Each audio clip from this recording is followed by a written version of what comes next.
Magandang umaga. Itong ating tatalakay ngayon, lumalabas po na sa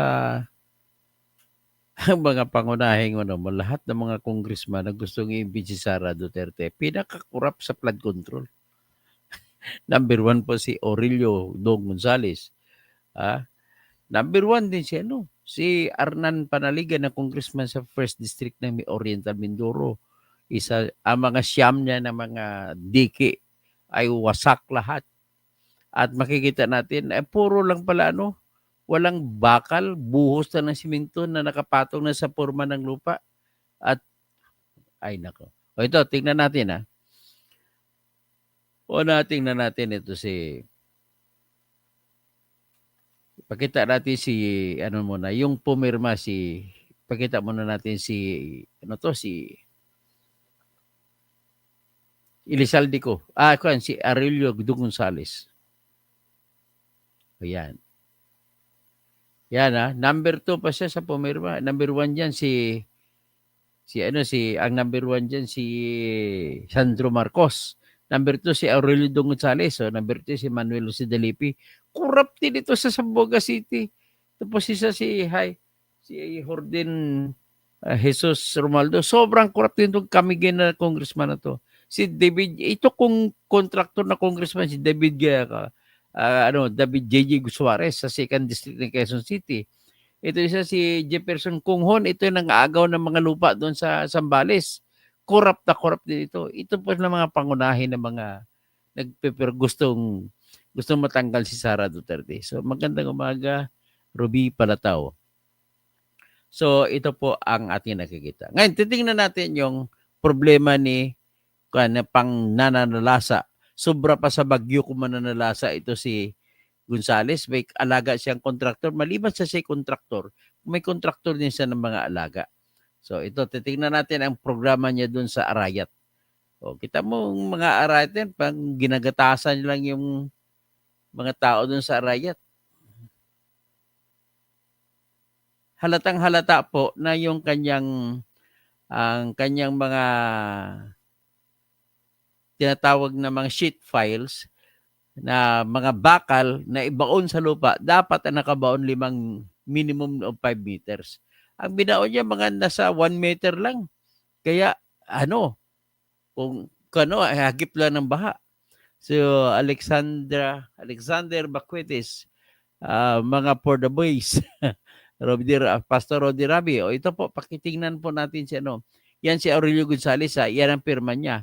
Siya number 2 na pumirma para sa impeachment complaint laban kay Sara Duterte.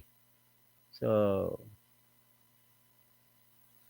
ito ngayon, tingnan na para sabihin niyo ito po yung impeachment complaint laban kay Sara. Yan po yan. Yan, impeachment complaint. Number 2 siya. So, pero ito naman yung kanyang proyekto na gustong-gusto nila tanggalin si Sara kasi alam naman nila na babanatan yung kanilang mga proyekto, babanatan sila ni Sara. Kasi alagang-alaga sila ni Romualdez So sigurado sila na kaaway ni Romualdez, titirahin din sila. So iyan po, ngayon nagkukumahog sila na matanggal si Sara. Ang problema nila, nakialam sa Supreme Court. So nawala na, parang namatay ng impeachment. Ngayon, bumaliktad ang mundo. Sila na naman ngayon na nalagay sa balag ng alakanin at nabisto ng mga baha ang kanilang ginagawa. So ito po, tingnan natin yung nangyari dun sa Arayat, Pampanga. Ito yan. Hindi na raw binabaha ang mga residente ng Candating sa Arayat, Pampanga. Pinoprotektahan sila ng 7-year-old riverbank mitigation project na ito mula sa rumaragasang tubig ng Pampanga River tuwing malakas ang ulan. Pero kahit ganoon, hindi pa rin sila makampante dahil sa loob din ng 7 taon, ilang beses daw nasira ang dike. Isa ang flood control project na ito sa Arayat na tinutukan sa privilege speech ni Senator Panfilo P. Lacson kahapon. Yun nga lang, dahil sa hindi magandang dahilan. 4 years now, the riverbank mitigation project in Candating, Arayat, has been the face of a failed flood control project. Mr. President, a review of the budget books shows that we started kita mo. funding the construction, rehabilitation of slope protection along So halata yung mga bakal na yan, ang nakabaon sa lupa, mga 1 meter lang. Dapat na nakabaon yan 5 meters para hindi matutumba. O kita mo, natutumba. Pampanga River, Candating, Arayat. Ayan, titinang. Mayroon lang akong emphasize sa inyo. Nakikita dito, ng 2018, si Duterte pa ang presidente. Ang budget, mabababa ba noon? Ang budget ni Duterte noon ay maliit lang.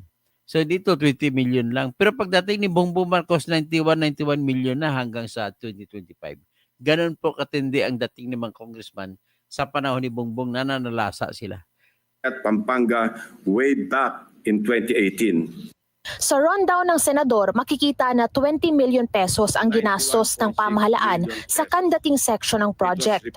Noong 2023, kinailangan itong kumpunihin at umabot sa 91.6 million ang budget na inilaan para sa rehabilitation. Inayos na naman daw ito ng 2 pang beses noong nakaraang taon na may magkahiwalay na halagang 91.8 at halos 91.5 million pesos. Aba, at nawili na ang thunder ng Ed Marie Construction na siyang palaging nananalong contractor sa Candating, Arayat, Pampanga. Yung Ed Marie Construction, yan ang paboritong contractor ni Aurelio Dong Gonzales. At ang may-ari po niyan ay si Ed Marie, no? Ed Marie Construction and Trading sa taga San Luis, Pampanga. Lumalabas sa may-ari niyan ay si Edgardo Aguilar Sagom. Edgardo Sagom, isauli mong pera na ninakaw mo sa gobyerno. Kayo ni Dong Gonzales ang may pakanan dyan. Ano siya? AAA contractor pa siya. Grabe. So may mga project din siya sa Kaduang Tete Bridge. Ang Tete kasi Kapampangan na salita ng tulay. So parang tulay bridge ang kung sa Tagalog sa Macabebe, Pampanga. Siya lang yung kondron. So yan ang mga notable projects niya. Pero ang pinaka-notable na project niya kung saan ay kumita siya ng gusto dito sa flood control project nila ni Aurelio Dong Gonzales. Noong 2023 at 2024. Hindi pa raw dyan nagtapos dahil ngayong taon lang, naglaan na naman ng 100 million pesos na budget para sa muling pagkukumpuni. Grabe. Mabuti na nga lang daw ay pinatigil ng pamahalaan ang paglabas ng pera. Nilinaw yan ni dating Pampanga 3rd District Representative Aurelio Dong Gonzales Jr. noong January. Anya sa isang consultation meeting sa Kamara noon, nasira ang flood control structure dahil sa Ako, engineer po ako, Dong Gonzales. Hindi po masisira. Ang pagkasira, kita nyo yung bakal, gumanon, ibig sabihin po mababaw ang baon. Mga 1 meter lang, kaya na ganon. Ay, diniluko pa gobyerno. Kailangan yan, hukayin yan, Marcoleta. Titignan kung ilang metro nakabaon. natural forces at mahinang disenyo. Dagdag niya pa, matatapos ang repair ng April 2025 nang walang gastos mula sa pamahalaan dahil sinisisi niyo mga engineer na nag-design. Hindi po, kami mga engineer po, hindi kami design na hindi maayos. under warranty daw ang proyekto. Pero hindi maayos ang nadatnan namin sa Candating. Nakarehistro sa Securities and Exchange Commission ang contractor ng project na Ed Marie Construction and Trading Corporation. Nakabase ito sa bayan ng San Luis, Pampanga. Sa ilan namang kontratang aming nakalap mula sa DPWH, isang Edgardo Sagom ang lumalabas na may-ari ng kumpanya at hindi lang flood control projects ang kanilang nahawakan. Meron ding mga tulay at kalsada sa iba't ibang bahagi ng Pampanga. Dagdag na rin dito ang pagsasaayos ng kanal katuwang ang National Irrigation Administration. Ayan, no? Kita mo. Ibig sabihin, kung lumundo yung bakal, na parang bakod na dikit-dikit sheet file ang tawag dyan. Ibig sabihin po, ang baon niyan 1 meter. Dapat kasi nakadesinyo yan, ang baon niya is 5 meters deep. Okay? Pinky, sinubukan natin kunin yung panig ng contractor through the numbers na nakita natin sa mga kontrata na nakalap natin mula sa DPWH pero hindi pa sila tumutugon sa ngayon. Sinubukan din natin kausapin yung kapitan ng barangay pero hindi natin siya naabutan kanina. Ayan, At ayon sa mga residente, hindi naman daw humihinto yung paggawa dito sa dike na ito. At sa katunayan nga kanina, naabutan natin yung ilang empleyado na nagtatrabaho dito. Balik sa'yo, Pinky. So may mga empleyadong nagtatrabaho dyan ngayon. Andre, yung sa breakdown, na isiniwalat nga ni Senator Ping na ipinakita mo kanina, yung 2024, may 91 million pesos na budget para dyan? Tama ka dyan, Pinky. Dalawang 91, magkaiba lang yung butal pero sa inilabas ni Senator Ping, yung isa sa 2024 ay nasa 91.1 if hindi ako nagkakamali ha. Tapos yung pangalawa ay nasa halos 91.5 million pesos. Oo, Pinky. hindi sila nagkakalayo, Andrea, pero it's the same location.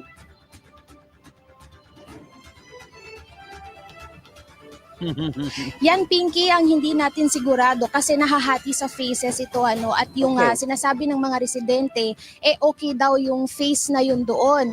Pero pagdating kasi dito sa bandang ito, kagaya nga sabi ko kanina, bungal-bungal na yung dike, Pinky, at yung mga naiiwan dito ng mga bakal ay pag-give up na rin. Balik, gusto na rin nilang bumagsak. So, yun yung kinakabahala ng mga residente kasi nagugulat din sila kasi minsan daw, yung ilang nangyari na before na bumagsak yung dike ay nangyayari tuwing hating gabi. So, naririnig nila yung malakas na kalabog at nararamdaman daw talaga nila sa lupa na may bumabagsak mula dito sa project na ito. So, yan si Aurelio Dong Gonzales. Ha? So ngayon, dako naman tayo kay Arnan Panaligan ng Mindoro Oriental. Kay Arnan ito yung nangyari diyan, ang mga contractor diyan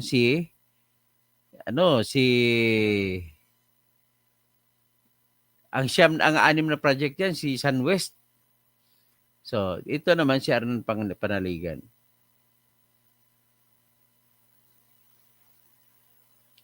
Number 174 siya, pumirma sa impeachment laban kay Sara Duterte. Pero corrupt na corrupt. Ayan. So, yan siya, number 174. Impeachment niya laban kay Sara yan. Yan, Arnan Panaligan. Ngayon, para malaman nyo talagang impeachment yan, iakit ko taas ang title ng kaso, ng dokumento. Verified complaint for impeachment. So, ngayon, ito naman, ipakita naman natin yung kay Arnan. At sa lugar naman ni Arnan Panaligan, ang nangyari, walang bakal-bakal. Ganito po, ito pong nahuli nito. Ito pong ebidensya na ang ginawa nilang diki ay walang bakal. Ito po, tingnan nyo. Ito nahuli na nakuha ito. Buti may nakakakuha. Tingnan nyo. Nakita ba ninyo? Yan i-play natin Biro mo walang bakal pero binuhusan ng simento. Walang bakal, binuhusan ng simento. Ayan. So paano tatayo ang simento diyan pag tuyo niyan, pag dinuma ng tubig? Wasak yan. Ay, naku.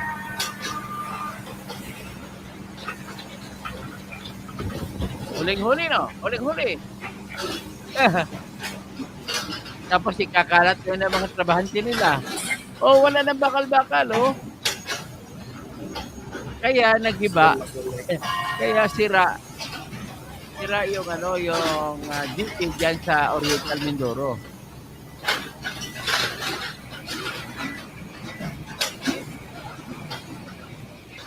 Grabe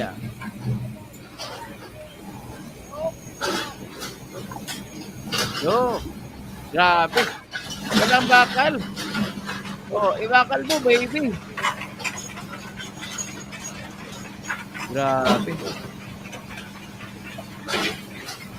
Paano na lang ito? Talagang balahura ang paggagawa. Hindi pa maganda timpla ng simento, wala pang bakal. So magkano kinita niyo sa bakal? Tapos lagyan na nila ng bato. Ay, nako. Lagyan na ng bato. Ay, nako. So, yan po ang nakita ninyo. So, ladies and gentlemen, paano pa ngayon yan? So, ngayon, kaya nga, pagka ganon, ito po ang naging resulta niyan.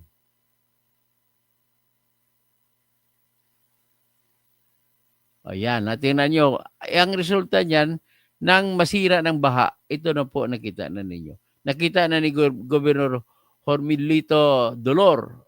Ayan. Ayan Ayan, nakita na ninyo yan. Oh, walang bakal. Ay, nako. Walang bakal, binuhos ng simento. Kaya ayan, nang inano ng ilog, ay patay. Naglumaking tubig, ay patay. Ay, sa Encarnacion, no, nakita niyo na kung anong ginagawa ng panluloko ng mga kontraktor na ito. Dapat bitayin ng patiwarek mga ito. O, Love TV Patrol, nakita mo na kung paano. Argo, huling-huli. O, Cassandra Daisy. O, bakit hindi pa mag-check si BBBM sa Bicol kay Saldico? O, dami-dami dun sa Bicol. O, impeachment ang paraan ng mga ini-impeach sila kasi alam nila yayariin sila ni Sara Duterte pag umupo si Sara Duterte. Kaya ini-impeach nila para hindi na sila mahuli pa yung kanilang ginagawa. So, yan Dong Gonzales Kabatan. Ayan. Panagutin mga congressman, si Arnan Panaligan din So, Valerie Serna, Virginia Adobo, good evening Sir Toto, watching from London. Ay magandang umaga po sa inyo sa London. So, Alexander Bakuitis, mga For the Boys. So, yan po, Ruby Palatao. O yan, makita na ninyo kung paano. Yan, ladies and gentlemen, and the winner is, so, buti na lang may divine intervention at binisto sila ng Panginoon sa ginagawa nila. So, ito naman ang isang congressman na corrupt din. Ito naman, nabisto naman siya dahil sa ginawa niya na pang-agaw sa mga pwesto. Ito naman, sino kayang congressman sa kwan? Ito naman sa, tika mabalikan natin yung may. Ito muna si Joel Chua.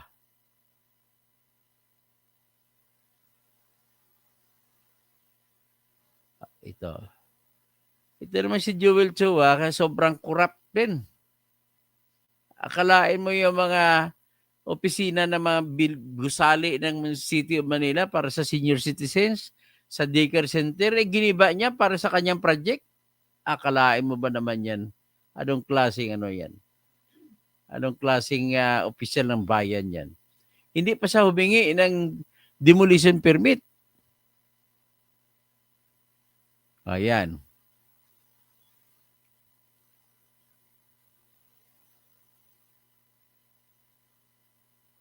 Ito. Itong ginawa, nagagalit si Isko sa kanya. Pero may puder, may-ari. Anong gagawin daw sa inyo?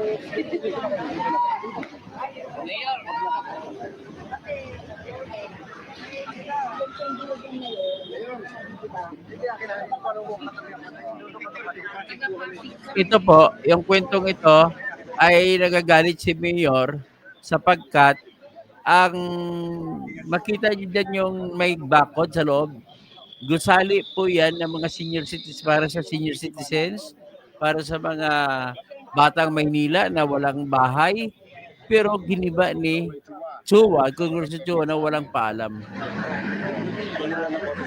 Yun ang sinasabi. Ngayon, sinabihan kayo nagkikibay yung senior citizen office kapag aari rin ng Maynila. So, kami po ay Sino nagpapalis? Ito. Ano sa kayo? Ito. Ano, yung makita mo may mga ekwipo. Pag-ari ng Manila City and Government, pinaggiba lang ni may building dyan, may gusali, pinaggiba ni Congressman Joel Chua.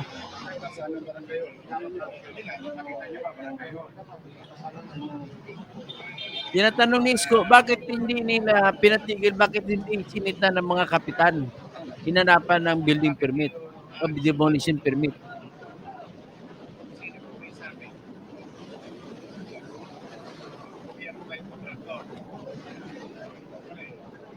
Sino ang gobyerno? Hindi ako Maynila. Katulad yung sinasabi nila. Unang-una, walang permiso sa amin ako. Sabihin nyo kay Congressman Chua. Saan ang permiso nito? Unang-una, property ng Maynila yan. Property ng Saan Maynila. yung property namin? Yung mga bakal. Pinahawa yan na nagagamit ng tao. Siguro binenta niya siguro yung mga bakal na kinuha sa demolition. Nilagay yung mga punubi sa kalye. Sa buwan ng pandemya. Yeah, mga pulubi sa kalye, diyan pala pinapatulog. Sino na naman natanggal ng bilog? Kaya pinaano. Randy. Kanina po kami yan po sa baba, nagamit ang paper. Nakakahaling tanggalin na. Hindi. May permit sa ito. Bakit nyo tatanggalin yung kuryente ng dito? Bakit tatanggalin yung kuryente ng dito? At kayo, manatili kayo dyan hanggat walang pasya. Ang tama lang lungsod ng Maynila. Hindi congressman. Bakit? Property yan ng Maynila. Hindi yan property ng Kongreso. Patay ka, Joel Chua. Hindi po, Nek. Ito ang city electrician. Hindi pwedeng sabi-sabi lang. Katulad yung sinasabi ni Chen. Huwag kayong umalis doon. Hanggat hindi sinasabi ng pamahalaang lungsod ng Maynila. Kasi property yan ng lungsod ng Maynila. Hindi ng Congressman Chua. Kaya sinasabi, kaya nagkakagulo gobyerno. Ang hilig-hilig makailam ng congressman. Kaya, tingnan ninyo, property namin yan. Ginagamit ng taong bayan yan. I know. Maginahawa na nagagamit ng tao yan dati pa eh. Nakakapaglaro ko. I will investigate this. Basta, yan ang problema. Ha? Si Joel Chua talaga. Ito naman, kay Congressman Domingo sa 1st District ng Bulacan. Paano nito ngayon? Pumirma ba si Congressman Domingo? Tingnan natin kung pumirma si Congressman Domingo.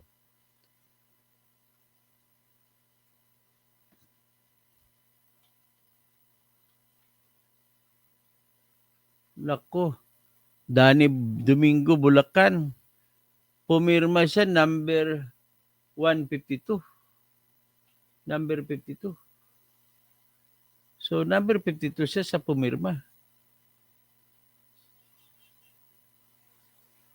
Pakita ko sinong pangalan ni Danny Domingo na congressman na pinakakorap na congressman ng Bulacan. Biro mo, 9 billion ang proyekto sa kanya. Ito, tingnan nyo. Pakita ko yung impeachment complaint. So, yan ang impeachment complaint kung nakita ninyo. Tingnan natin sa pumirma na number 52.